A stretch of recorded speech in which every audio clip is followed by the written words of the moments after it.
గురుకుల విద్యా వ్యవస్థను ప్రణాళికాబద్ధంగా కూల్చడమే పనిగా కాంగ్రెస్ పార్టీ వాళ్ళు పెట్టుకున్నారు. దానికే రకరకాల పేర్లు పెడతా ఉన్నారు. అందులో భాగమే ఈ సమీకృత గురుకులాలు.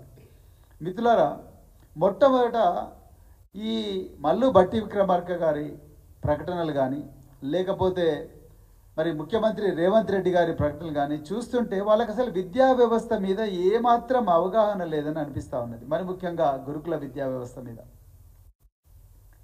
వీళ్ళు అంటున్నారు మరి అన్ని సామాజిక వర్గాలందరూ కూడా ఒకటే దగ్గర ఉండి చదువుకోవాలి, మరి రాజ్యాంగ ఫలాలను అందరూ అనుభవించాలి అని చెప్పి మేము సమీకృత గురుకులాలు పెడతామంటున్నారు. నేను ఇలా మల్లు భట్టి విక్రమార్క గారిని ఒక ప్రశ్న ఇస్తున్నా, రేవంత్ రెడ్డి గారిని కూడా.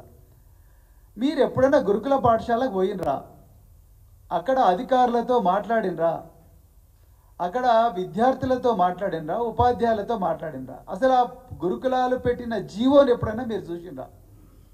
చూడలేదు. చూస్తే మీరు ఈ సమీకృత గురుకులాలను తీసుకురా. ప్రతి గురుకులానికి కూడా ఒక జీవో ఉంటుంది. ఆ జీవోలో విద్యార్థులు ఏ ఏ సామాజిక వర్గాల వాళ్ళు ఏ ఏ నిష్పత్తిలో రావాలనేది స్పష్టంగా జీవోలో ఉంటుంది. ఎస్సీ గురుకులాలు అయితే 75% ఎస్సీలు, 25% మిగతా సామాజిక వర్గాలకు చెందిన వాళ్ళు ఉంటారు. అంటే ఎస్టీలు, బీసీలు, మైనారిటీలు, అగ్రవర్ణాల్లో ఉండే పేదలు. బీసీ గురుకులాలు అయితే 70% మంది బీసీలు ఉంటారు, 30% మంది నాన్ బీసీలు ఉంటారు. మైనారిటీలు అయితే 70% మంది మైనారిటీలు ఉంటారు, 30% మంది నాన్ మైనారిటీలు ఉంటారు. ట్రైబల్ గురుకులాలు అయితే, ఆశ్రమ పాఠశాలలు అయితే 70% మంది ట్రైబల్స్ ఉంటారు, 30% మంది నాన్ ట్రైబల్స్ ఉంటారు.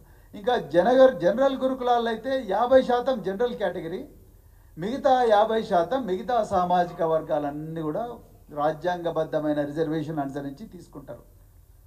మరి ఇవన్నీ సమీకృత గురుకులాలే కదా, ఇవన్నీ అన్ని సామాజిక వర్గాలనే తీసుకొచ్చిన గురుకులాలు కదా. అసలు ఈ గురుకులాల నిర్మాణమే ఈ సామాజిక వర్గాలంటే ఒక దగ్గర పెట్టాలి. ఏవైతే పేద సామాజిక వర్గాలు ఉన్నాయో ఆ సంక్షేమ శాఖల ఆధీనంలోనే నడపాలని కదా గురుకులాలు పెట్టింది. మరి ఇలా మీరు కొత్తగా తీసుకొచ్చిన సమీకృత గురుకులాలు ఏంది? మీరు కొత్తగా తీసుకొచ్చిన సామాజిక సమీకరణం ఏంది? మీరు తీసుకొచ్చిన సామాజిక న్యాయం ఏంది? అది తెలంగాణ ప్రజలకు మీరు వివరించి చెప్పాలి. ప్రజలను తప్పుదో పట్టిస్తున్నారు. గత 30-40 సంవత్సరాలుగా ఈ తెలంగాణలో నాడు ఉమ్మడి ఆంధ్రప్రదేశ్లో ఉన్న గురుకులాలు, మరి ముఖ్యంగా కేసీఆర్ గారి పాలనలో 300 నుండి 1,023 అంటే 1,023 సంఖ్యకు పోయిన గురుకులాలను మీరు కూల్చాలని ప్రయత్నం చేస్తున్నారు. 10 లక్షల మంది విద్యార్థుల జీవితాలతో ఆడుకుంటా ఉన్నారు. ఇది ముమ్మాటికి వాస్తవం. లేకపోతే మీరు ఒక్కొక్కసారి ఒక్కొక్క స్టేట్మెంట్ ఇస్తున్నారు. మరి ఇప్పుడు మీరు సమీకృత గురుకులాలు అంటున్నారు. అంటే ఇప్పుడు ఎస్సీ సంక్షేమ గురుకులాలు బంద్ కావాలన్నా మీ ఉద్దేశం ప్రకారం? బీసీ సంక్షేమ గురుకులాలు బంద్ కావాలన్నా? మైనారిటీ సంక్షేమ గురుకులాలు బంద్ కావాలన్నా? గిరిజన సంక్షేమ గురుకులాలు బంద్ కావాలన్నా? మరి ఏ గురుకులాలు ఉండాలి మీరు చెప్పండి. ఇవన్నీ సమీకృత గురుకులాలే కదా. ఇప్పుడు మీరు కొత్తగా చేసేది ఏమున్నది? దాని మీద మీరు స్పష్టత ఇవ్వడం లేదు. అదేవిధంగా కేసీఆర్ గారి హయాంలో మరి ఒక్కొక్క గురుకులానికి 640 మంది విద్యార్థులు పెట్టి, ఆ 600 బాయ్స్కి ఒక గురుకులం, గర్ల్స్కి ఒక గురుకులం, అట్లా 640 మంది విద్యార్థులను పెట్టి ఒక్కొక్క గురుకులానికి కనీసం అంటే 7 నుంచి 10 ఎకరాల భూమి కేటాయించి ఒక్కొక్క విద్యార్థి మీద దాదాపుగా ₹1,00,000 ఖర్చు చేసిన ఘనత మరి కేసీఆర్ గారి.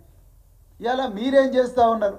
అదేవిధంగా మండలానికి ఒక గురుకులాన్ని ఇచ్చిండు కేసీఆర్ గారు. నియోజకవర్గం అని మీరు అంటున్నారు, మండలానికి కూడా ఒక గురుకులాన్ని ఇచ్చారు. మండలంలో ఒక ఎస్సీ గురుకులమో, ఒక ఎస్టీ గురుకులమో, లేకపోతే ఒక బీసీ గురుకులమో, ఒక మైనారిటీ గురుకులం ఉంటుంది.